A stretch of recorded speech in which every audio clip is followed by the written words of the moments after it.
আসসালামু আলাইকুম। এখন দেখবেন সংবাদ শিরোনাম। জামালপুর ২ আসনে বিএনপি মনোনীত প্রার্থী পরিবর্তনের দাবিতে অনশন বিক্ষোভ। নোয়াখালীর কবিরহাটেও মনোনয়ন বঞ্চিতদের বিক্ষোভ কর্মসূচি। খুলনায় ২ শিশুসহ পরিবারের ৩ সদস্যকে হত্যার ঘটনায় জড়িত কাউকে চিহ্নিত করতে পারেনি পুলিশ, দিশেহারা সেফার রুবি দম্পতি। অনলাইনে উদ্বেগজনক হারে বাড়ছে বিভিন্ন অপরাধ। প্রতিদিন শত শত মানুষ ভুক্তভোগী হলেও আইনের দ্বারস্থ হবার সংখ্যা কম। সবাইকে সচেতন হওয়ার পরামর্শ। বিভিন্ন অ্যাপসের তারা বাজে কটূক্তিকর মেসেজ দিচ্ছে। যতই প্রোফাইলটাও লক করে রাখি না কেন, আমাদের উপরই দেখা যায় যে কোনো না কোনো একটা হ্যারাসমেন্টের মতো আমরা পাই। আইনের সাহায্য নিতে আসে তাহলে সে সরাসরি থানাতে যেতে পারে, তাছাড়া মাননীয় আদালতে আসতে পারে। জামালপুর ২ আসনে বিএনপি মনোনীত প্রার্থী পরিবর্তনের দাবিতে অনশন ও অবস্থান কর্মসূচি পালন করেছেন মনোনয়ন বঞ্চিত নেতার সমর্থকরা।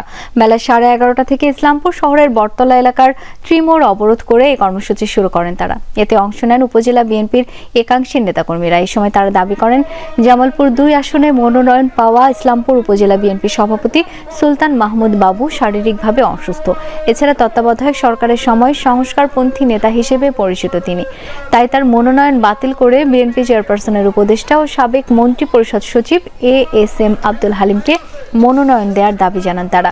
দুপুর ২টা পর্যন্ত চলে এই কর্মসূচি। বিএনপি থেকে একটি মনোনয়ন দেওয়া হয়েছে, তো আমরা সেই মনোনয়ন মানি না, আমরা সেটা প্রত্যাখ্যান করি এবং আমরা জনাবে এএসএম আব্দুল হালিম সাহেবকে চাই।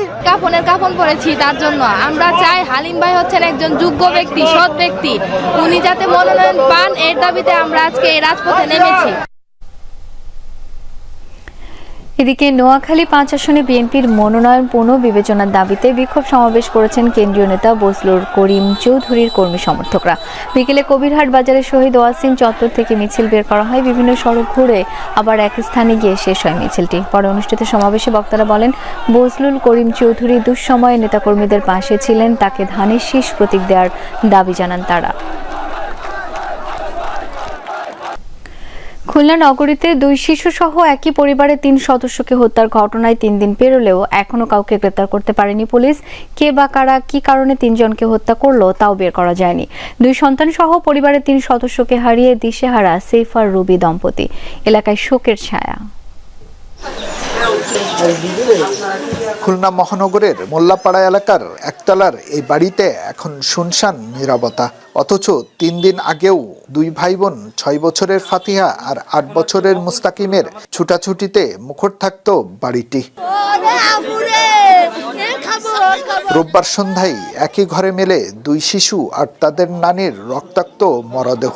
বাবা শেফার আহমেদ চাকরি করেন খুলনা চেম্বারে, আর মা রুবি আক্তার কর্মরত বাগেরহাটের রামপাল উপজেলা ভূমি অফিসে।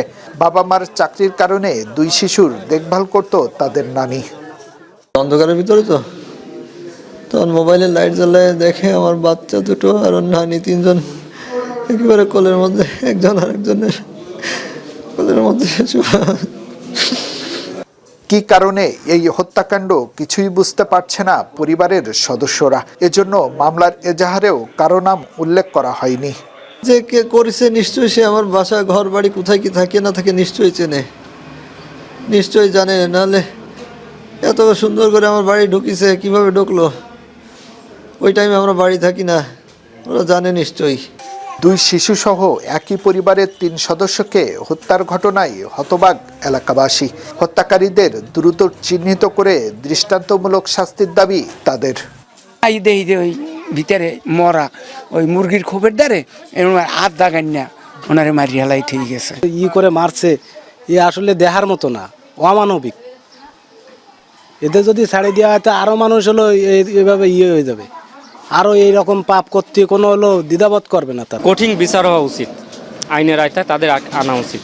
২ দিন পার হলেও এখনো হত্যার রহস্য উদ্ঘাটন করতে পারেনি পুলিশ। সংগ্রহ করা হয়েছে আশপাশের সিসি ক্যামেরার ফুটেজ। যে সকল যে বৈজ্ঞানিক যে তদন্ত তথ্যপত্র সংগ্রহ সেগুলো আমরা শুরু করে দিয়েছি। আমরা অচিরেই আমরা এই প্রকৃত দোষীদের আইনের মুখোমুখি করতে আইন আমলে সোপর্দ করতে বিজ্ঞ আদালতে প্রেরণ করতে সমর্থ হব। আমাদের চেষ্টা অব্যাহত আছে। কুষ্টিয়ার কুমারখালী পৌরসভায় সার্ভেয়ারের মারধরে হেলপারের মৃত্যুর অভিযোগ উঠেছে। সকালে অফিস চলাকালীন এই ঘটনা ঘটে। প্রত্যক্ষদর্শীরা জানান, সার্ভেয়ার ফিরোজের মারধরে পৌরসভার গাড়ির হেলপার শহীদুল ইসলামের মৃত্যু হয়। নিহতের পরিবারের অভিযোগ, বেতন নিয়ে বাগবিতণ্ডার এক পর্যায়ে সার্ভেয়ার ফিরোজ শহীদুলকে লাথি ও কিল ঘুষি মেরে ধাক্কা দিয়ে ফেলে দেয়। এরপর পৌরসভার একটি কক্ষে আটকে রাখা হয় তাকে। এ সময় চিৎকার শুনে আশপাশের লোকজন গিয়ে গুরুতর অবস্থায় শহীদুলকে উদ্ধার করে কুমারখালী উপজেলা স্বাস্থ্য কমপ্লেক্সে নেয়। সেখানে কর্তব্যরত চিকিৎসক তাকে মৃত ঘোষণা করেন। পুলিশ জানায়, অভিযোগ পেলে ব্যবস্থা নেওয়া হবে। এছাড়া ঘটনার তদন্ত চলছে।